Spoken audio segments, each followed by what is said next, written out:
What is up, Math Made Easy fans?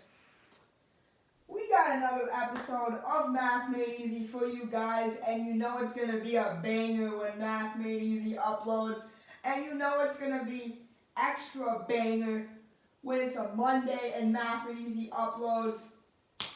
It is Monday, October 14th.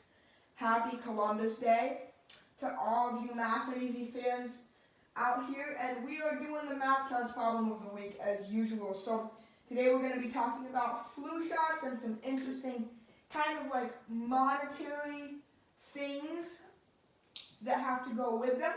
So I hope you enjoy this week's problem.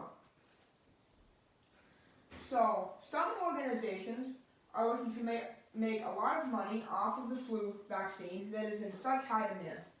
A survey done last week reported that 55% of 677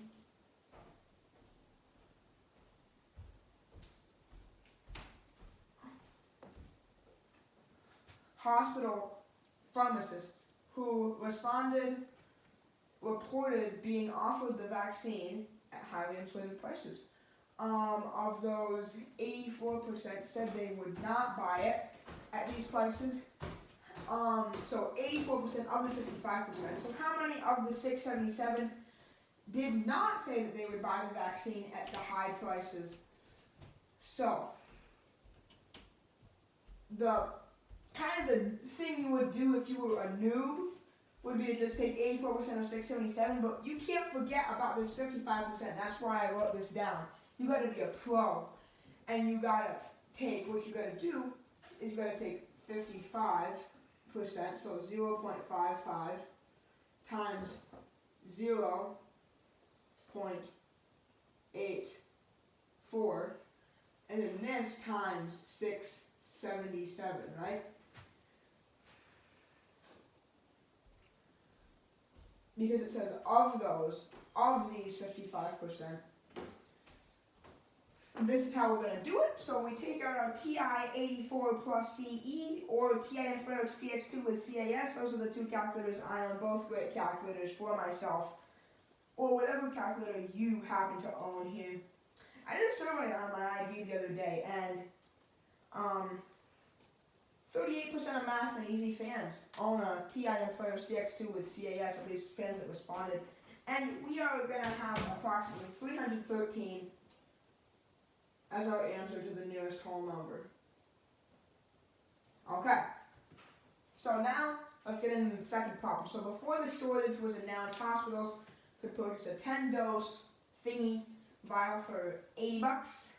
Then patients were charged $15 a dose. So that would mean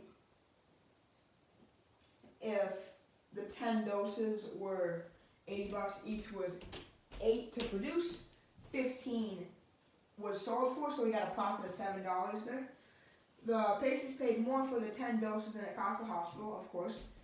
And we refer to the money as a profit. If the same thing is selling for $400, how much would the hospital have to charge each patient per dose in order to make the same percent of profit? So the percent of profit is, what they were making. So in this, the first one, it would be 7 over 15. That is a percent. And in fact, we gotta maintain that. And we gotta just multiply we gotta multiply the dose selling by 5, right? Because the vial is selling for $80, so therefore each, like $80 to 400, so that's 5 times. Therefore, each dose is going to be 5 times, and the amount that the patients will have to charge to make the same kind of like percentage is going to also have to be 5 times. So now, each dose looks like it's going to equal $75.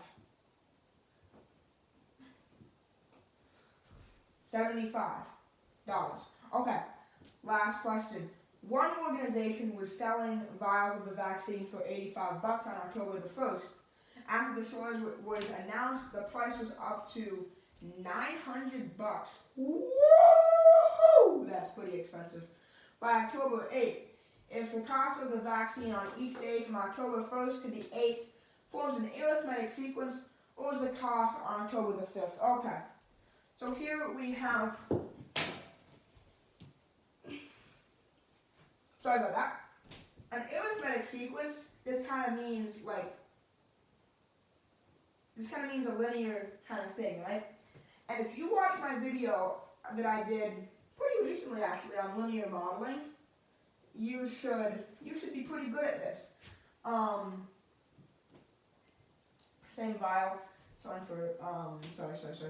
So we have October 1st. So we're just gonna call that 1 on our X.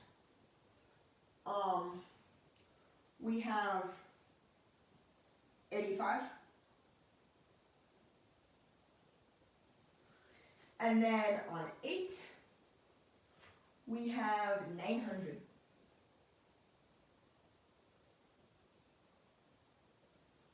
Okay? So how many days are there going to be in between these? This can be a little bit tricky. It might just help you just count out. We got the 2nd, the 3rd, the 4th, the 5th, the 6th, the 7th, and the 8th. So in fact, we're of course going to be plotting 8 points here on this graph. Excuse me.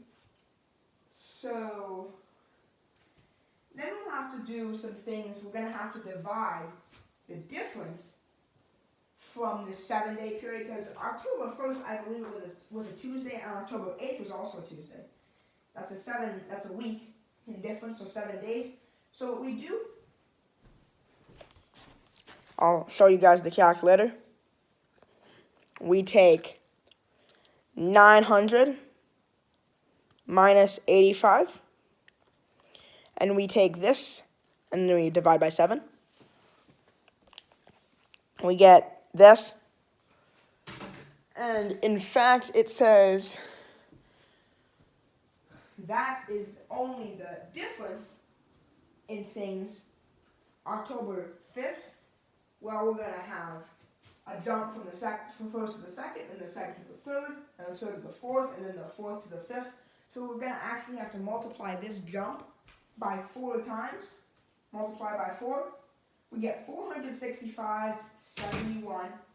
So it should be roughly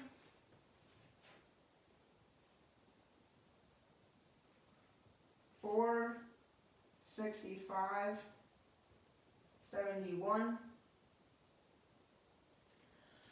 Which, let's think about it, that makes a fair bit of sense, right? You know, the 5th is a little bit closer to the 8th.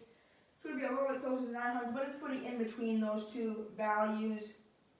So that means we have done these 3 problems. I hope you enjoyed from the Math Made Easy Studios. Have a great Monday night. Have a great rest of your week. Suggest videos in the comment section for next video. Probably on Wednesday. I'm not sure if I'm going to upload tomorrow. Very good fan of Math Made Easy, Ari Wang or Ari Wong. He's been requesting me to put the problems up on the board for Math Monday. I hope you guys can see these good enough. But for now, my name is Math Made Easy. Peace out.